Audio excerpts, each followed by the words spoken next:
Sir தொழில் ஆரம்பித்தேன், ஆனால் எனக்கு தொழில் அப்படிங்கிறது நஷ்டமாயிட்டு இருக்கு. ஸோ தொழில் ஆரம்பித்தாலே நஷ்டமாகக்கூடிய ராசிகள் என்ன, அவங்களுக்கான தீர்வு என்ன அப்படிங்கிறத பற்றி பார்க்கலாம். ஸோ ஜோதிட ரீதியாக சரலக்னம் அல்லது சரராசி என்று சொல்லப்படக்கூடிய மேஷம், கடகம், துலாம் மற்றும் மகரம், இந்த 3 ராசிகள்லையும் நீங்கள் இருந்தீங்க அப்படின்னா மேக்சிமம் தொழில் உங்கள் பேரில் தொடங்காமல் இருக்கிறது நல்லது. அப்படியே தொடங்குனீங்க அப்படின்னாலும் நீங்கள் யாராட்டும் ஒருத்தங்களை பார்ட்னர் வச்சுக்கோங்க. ப்ளஸ்ஸு உங்களுடைய ப்ராஃபிட் அப்படிங்கிறத ஒரு லிமிட் பண்ணிக்கோங்க. ஸோ அதிகப்படியான ப்ராஃபிட்டுக்குள்ள நீங்கள் போகக்கூடாது.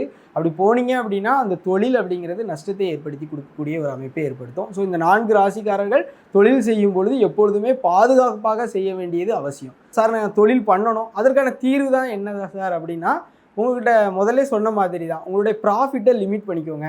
அதிகபட்சமாக 25% மேலே நீங்கள் ப்ராஃபிட் நான் வைக்க மாட்டேன் அப்படிங்கிறத கான்சியஸாக பண்ணீங்க அப்படின்னா உங்கள் தொழில் அப்படிங்கிறது அடுத்தடுத்த நிலைகளுக்கு போகும். ஸோ அதற்கான காரணம் என்ன அப்படின்னா, உங்களுக்கு பாதகாதிபதியே உங்களுடைய லாபம் தான்.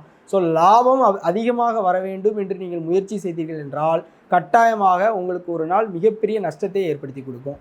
இதுதான் உங்களுக்கான தீர்வு. நன்றி, நல்வாழ்த்து.